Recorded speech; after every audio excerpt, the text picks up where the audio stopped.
Assalamualaikum SLS students. I hope you will be fine. SST class 5 students, आज हम unit number 5 का content number 3 के बारे में रीड करेंगे। हमारे टॉपिक का नेम है money. Please open your books. First of all you have to know what is money.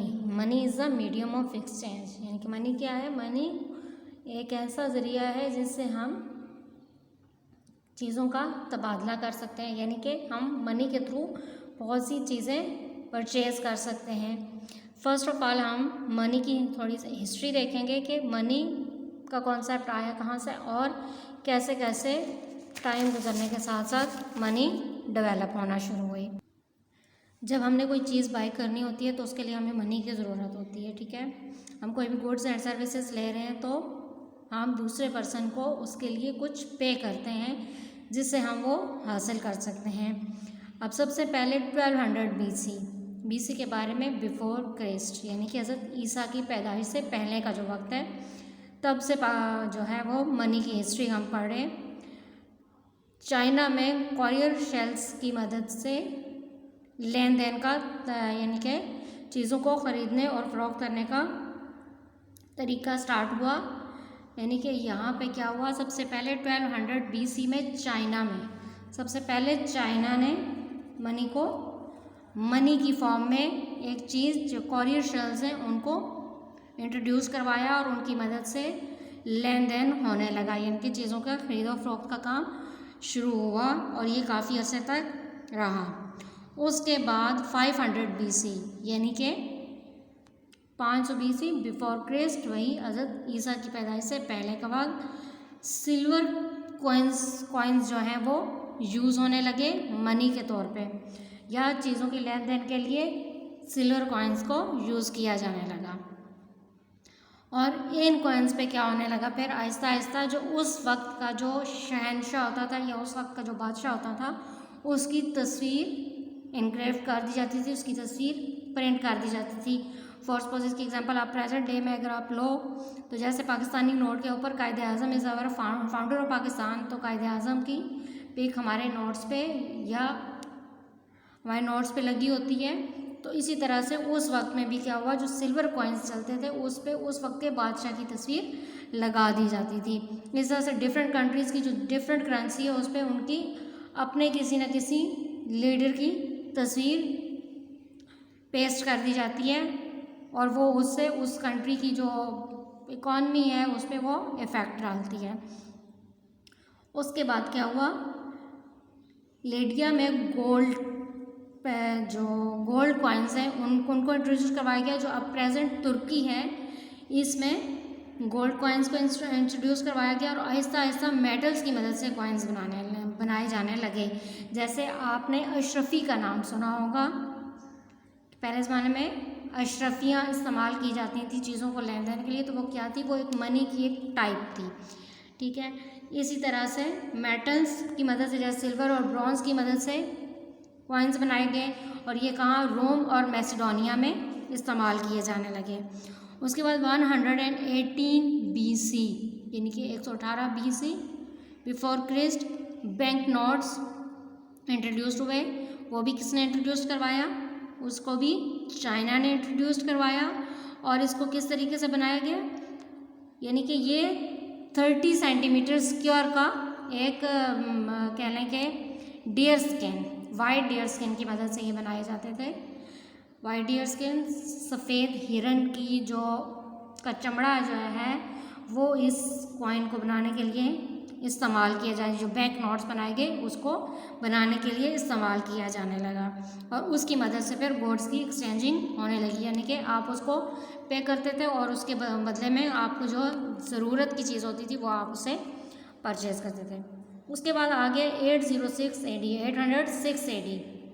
यानी कि उसके बाद AD आफ्टर हज़रत ईसा, यानी कि हज़रत ईसा की पैदाइश के बाद का जो ज़माना है उसके बारे में बात हो रही है।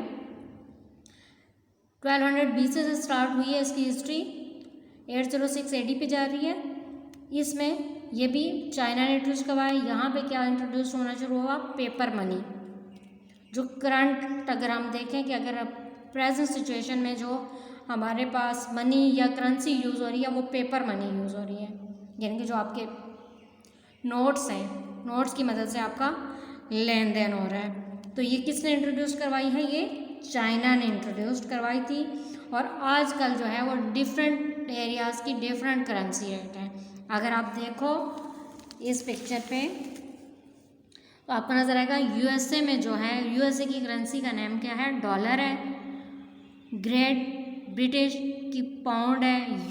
यूरोप की करेंसी जो है वो यूरो है।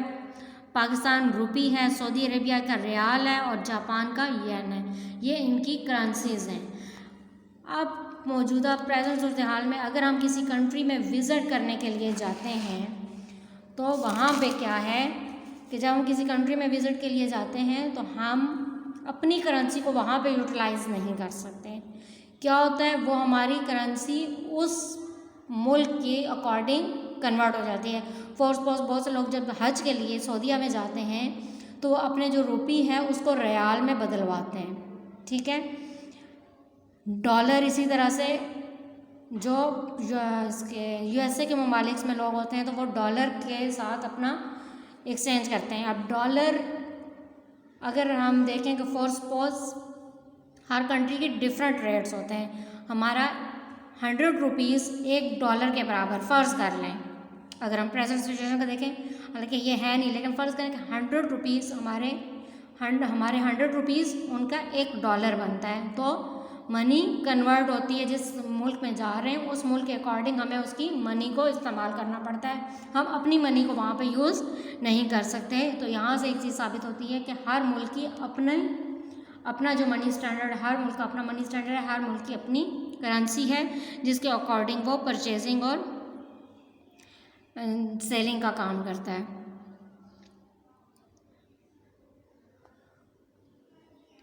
आजकल जो है nowadays we can pay not only by using cash but also by using credit and debit cards.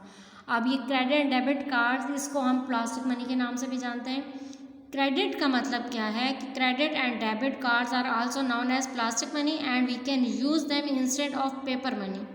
इसको हम पेपर मनी के तौर पे भी इस्तेमाल पेपर मनी की जगह पे इस्तेमाल कर सकते हैं। फ़र्ज़ करें कि हमने कहीं से कोई चीज़ परचेज़ की है, हम वहाँ पे अपना क्रेडिट कार्ड देते हैं और उससे वहाँ पे कटिंग हो जाती है। क्रेडिट कार्ड में ये होता है कि हमारे पास किसी भी बैंक का क्रेडिट कार्ड बना हुआ है, हम चीज़ परचेज़ कर लेते हैं और साथ साथ उसकी पेमेंट करते रहते हैं। और इसके बाद जो अब हमारे पास चीज़ यूज़ हो रही है क्रेडिट कार्ड्स, डेबिट और प्लास्टिक कार्ड्स की, उसके बाद हमारे पास जो करंट मनी आ रही है वो ETM, electronic transfer of money, यानी कि ऑनलाइन बिजनेस जैसे हम करते हैं, ऑनलाइन मनी ट्रांसफरिंग। बैंक्स में ऑनलाइन पेमेंट करते हैं। कई जगहों पे ऐसी जगह है जहाँ पे हम कैश पे नहीं करते, बल्कि क्या करते हैं, हम अपना ATM कार्ड देते हैं, वहाँ से स्क्रैचिंग करके हमारे बैंक से जितनी अमाउंट रिक्वायर्ड होती है वो ट्रांसफर हो जाती है दूसरी जगह पे। तो आजकल बिज़नेस के लिए या किसी भी तरह के लेन देन के लिए ATM का सिस्टम बहुत ज़्यादा फास्ट और बहुत क्विक है और बहुत तेज़ी से ये फैल रहा है और इसकी मदद से ट्रांजैक्शन ज़्यादा आसान हो गई है और काम जल्दी हो जाता है और टाइम सेविंग है। इसके बाद हमारे पास आ जाती है मनी इन आवर लाइफ। अब हमारा मनी का हमारी लाइफ में क्या रोल है। कॉमोडिटी मीन होता है मुफीद शय, कोई भी ऐसी चीज़ जो हमारे लिए फ़ायदेमंद हो या हमारे लिए क्या हो कि जिससे हम कोई भी फ़ायदा हासिल कर सकते हैं। अब ये जो मनी की कॉमोडिटी है, ये हमारे पास दो चीज़ें आ रही हैं, एक नेसेसिटीज़ है और दूसरी एमिनिटीज़ है। नेसेसिटीज़ हमारी goods, for suppose food, shelter and cloth, यानी कि रोटी, कपड़ा और मकान का जो कॉन्सेप्ट आपका है, यानी कि हम नेसेसिटीज़ ये हमारी ज़रूरत हैं, बेसिक बुनियादी ज़रूरतें हैं, इनको हम मनी के बगैर परचेज़ नहीं कर सकते। तो हमारे पास मनी होगी तो हम इसको परचेज़ करेंगे। एमिनिटीज़ क्या है, सर्विसेज हैं, जैसे हेल्थ है तो बीमार हो जाता है तो डॉक्टर के पास जाना, ट्रांसपोर्ट की हमें सहूलत चाहिए, इसी तरह से एजुकेशन चाहिए तो ये सर्विसेज में आ जाएगा। अब नेसेसिटीज़ तो हर बंदे की एक ही जैसी हैं, लेकिन एमिनिटीज़ पे डिफरेंस आ जाता है। एक होती है बेसिक पब्लिक, यानी कि कुछ लोग जो एवरेज लेवल पे हैं तो वो क्या करेंगे, वो जो गवर्नमेंट हमें, जैसे हमने गुड्स और सर्विसेज में पढ़ा था, जो हमें गवर्नमेंट फैसिलिटीज़ प्रोवाइड कर रही है, हम उसी पे इक्तफा करेंगे। यानी कि एजुकेशन है तो हम गवर्नमेंट स्कूल्स को प्रेफर करेंगे या गवर्नमेंट इदारों को प्रेफर करेंगे। इस तरह से हेल्थ है तो गवर्नमेंट हॉस्पिटल्स को प्रेफर करेंगे, ठीक है। और इस तरह से गवर्नमेंट ट्रांसपोर्ट में हमारे पास रेलवे आ जाती है, ठीक है। लेकिन कुछ जो हैं वो ज़्यादा और कुछ सर्विसेज जो है तो वो एक्सपेंसिव होती हैं, प्राइवेट, जिनको हम, यानी कि अगर हमारे पास इतनी इनकम है कि हम प्राइवेट सेक्टर को अफोर्ड कर सकते हैं तो हम क्या करते हैं, प्राइवेट हॉस्पिटल को प्रेफर करते हैं, private schools and private education system को प्रेफर करते हैं। इस तरह से रेलवे की निस्बत हम जहाज़ में सफ़र करना पसंद करेंगे। तो ये एमिनिटीज़ में क्या आ जाता है, हमारा अपना क्राइटेरिया आ जाता है, हमारा अपना डिफरेंस आ जाता है कि हमारा अपना सोर्स ऑफ इनकम कितना स्ट्रॉन्ग है, हमारे पास अपनी इनकम कितनी है, आया हम एमिनिटीज़ को प्राइवेट सेक्टर प्राइवेट तरीके से डील कर सकते हैं या बेसिक पब्लिक जो हमारी गवर्नमेंट हमें पे करती है उससे डील कर सकते हैं। ये दो कॉन्सेप्ट आ जाते हैं। उसके बाद आ जाती हैं लग्जरीज़। अब लग्जरीज़ क्या होती हैं, नॉट नेसेसरी, यानी कि ये वो चीज़ें हैं हमारी लाइफ में जो अगर नहीं भी हैं तो हमारी लाइफ बहुत स्मूथली सर्वाइव कर सकती है, हम इजीली सर्वाइव कर सकते हैं। बट क्या है, ये हमारी लाइफ को मज़ीद आसान बनाने के लिए, मसलन मुख्तलिफ़ तरह की जो मशीनरी है, फ़र्ज़ कर लें कपड़े हम हाथ पे भी धो सकते हैं, लेकिन क्या थोड़ा सा डिफ़िकल्ट है। अब हमारे पास कपड़े धोने वाली मशीन इतनी ज़्यादा ज़रूरी नहीं है, ये हमारी क्या आ जाती है, लग्जरी आ जाती है। लग्जरी यानी कि हमने अपनी सहूलत के लिए इस चीज़ को रखा हुआ है कि हमें उसमें ज़्यादा तकलीफ़ ना उठानी पड़े। इस तरह से और बहुत सी चीज़ें, जैसे कार का होना हमारे लिए इतना ज़्यादा इम्पॉर्टेंट नहीं है कि हम कार के बगैर भी ट्रैवल कर सकते हैं, प्राइवेट जो पब्लिक ट्रांसपोर्ट है उस पर ट्रैवल कर सकते हैं, लेकिन हम अपनी सहूलत के लिए कि हमें पब्लिक ट्रांसपोर्ट पे मुश्किलात ना फेस करनी पड़े, हम कार परचेज़ कर लेते हैं, ठीक है। इसी तरह से नॉर्मल क्लॉथिंग में भी हमारा गुजारा हो सकता है, लेकिन हम एक्सपेंसिव क्लॉथ्स अपने स्टैंडर्ड को अप करने के लिए एक्सपेंसिव क्लॉथ्स का यूज़ करते हैं। ज्वेलरी अगर हमारे पास नहीं है तो ऐसा नहीं है कि ज्वेलरी के बगैर खुदा न खास्ता हमारे सर्वाइव मुश्किल है, हम सर्वाइव कर सकते हैं, लेकिन क्या अपने आप को अच्छा दिखाने के लिए हम ज्वेलरी को परचेज़ करते हैं। ये सारी चीज़ें क्या हैं, ये हमारी लग्जरीज़ हैं जो हम लाइफ को एंजॉय करने के लिए हासिल करते हैं। मनी हमें कैसे हासिल करनी चाहिए, यानी कि मनी कोशिश ये करनी चाहिए, बल्कि फ़र्स्ट प्रेफरेंस भी मुस्लिम भी हमारी ये कि हमें ऑनेस्टी से काम करना है, यानी कि जो भी हम काम कर रहे हैं उसको ईमानदारी से करें, उसकी जितना उसके लिए हम पेमेंट डिज़र्व कर रहे हैं, हमें जितना उसका हक है वो हम हासिल करें, बजाय इसके कि हम जो है गलत तरीक़ों से, यानी कि black marketing, black paper money, इन चीज़ों को नाजायज़ ज़ख़ीरा करके उनको महंगे दामों बेच के, ब्लैक मनी जिसको हम कहेंगे, उसके अलावा या चोरी वगैरह से या डाके वगैरह से मनी हासिल ना करें, बल्कि अपनी मेहनत से हासिल करें। मेहनत करें किसी भी काम में और उसके बाद उसको हासिल करने की कोशिश करें एंड फॉर गुड, और उसको फिर बेहतर तरीके से, जहाँ हमें अच्छे तरीके से इस्तेमाल करनी चाहिए वहीं इस्तेमाल करें। ये नहीं है कि हम जहाँ पे अगर फ़र्ज़ करें 100 रुपीज़ में हमारा निज़ाम चल सकता है तो यह नहीं कि वहाँ पे हम 1000 लगा जाएं।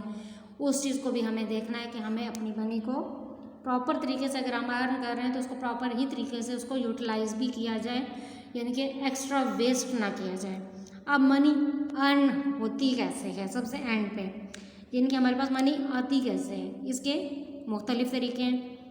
मैनुअल लेबर, यानी कि आप मेहनत मजदूरी करते हो, मज़दूर तबका जैसे हो गया, मिस्त्री वगैरह, ये सारी चीज़ें क्या करते हैं, मेहनत करते हैं, उसके बाद उनको उससे पैसे मिलते हैं जिससे वो अपनी नेसेसिटीज़ और एमिनिटीज़ को परचेज़ कर सकते हैं। उसके बाद हमारे पास है working in a service industry, कोई भी इंडस्ट्री जो हमें सर्विसेज दे रही है उसके अंदर काम करते हुए, ठीक है। जैसे क्लॉथिंग वगैरह का काम है या कोई भी काम है, कोई भी इंडस्ट्री जो हमें सर्विसेज दे रही है उसके अंदर काम करते हुए, बिज़नेस, किसी भी तरह का बिज़नेस, यानी कि किसी की अपनी पर्सनल शॉप है, मुख्तलिफ़ टाइप का बिज़नेस, क्लॉथिंग का बिज़नेस है, फास्ट फूड का बिज़नेस है, जो भी है, मुख्तलिफ़ किस्म के मैन्युफैक्चरिंग गुड्स, उसके बाद चीज़ें बनाने के, चीज़ें बना के हम मनी अर्न कर सकते हैं।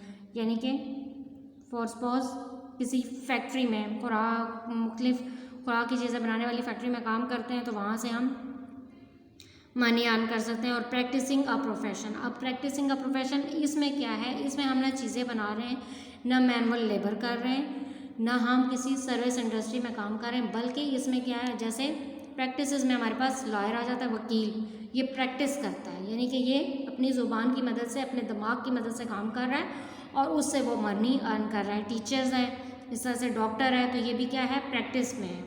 ये प्रैक्टिस अ प्रोफेशन है, यानी कि कोई प्रोफेशन प्रैक्टिकली करके उसके बाद उससे आप मनी अर्न करते हैं। Investing money in a bank और सेविंग स्कीम्स, यानी कि अगर आपने अपनी मनी को सेव कर लिया बैंक में और उसके बाद आप कुछ टाइम के लिए इंटरेस्ट ले रहे हो तो वो चीज़ भी आ जाती है। अब डेबिट और क्रेडिट कार्ड में भी ये होता है कि अगर आपने क्रेडिट को एक ख़ास टाइम पीरियड तक, जितना टाइम आपको बैंक ने दिया हुआ है उस टाइम तक अगर आप पे नहीं करोगे तो आप उसको इंटरेस्ट लगेगा, यानी कि आपको आपकी एक्चुअल मनी पे सूद पे करना पड़ेगा। फ़र्ज़ करो कि अगर आपने 20 से 1000 की चीज़ खरीदी है और उसको आपने जब सेल आउट की है, यानी कि आपने 20,000 की चीज़ खरीदी है, उसके बाद आपको 3 माह का टाइम दिया गया है, 3 माह के अंदर आपने उसकी पेमेंट नहीं की तो क्या होगा कि उस 20,000 पे आपको एक्स्ट्रा अमाउंट जमा करवानी पड़ेगी, तो ये इंटरेस्ट रेट में आ जाता है। लेकिन इन्वेस्टिंग मनी, ये कुछ लोग होते हैं वो बैंक में पैसा जमा करवा देते हैं और उसके बाद उसका जो प्रॉफिट है वो अर्न करते रहते हैं और उससे अपना निज़ाम चलाते हैं। इसके अलावा प्रॉपर्टी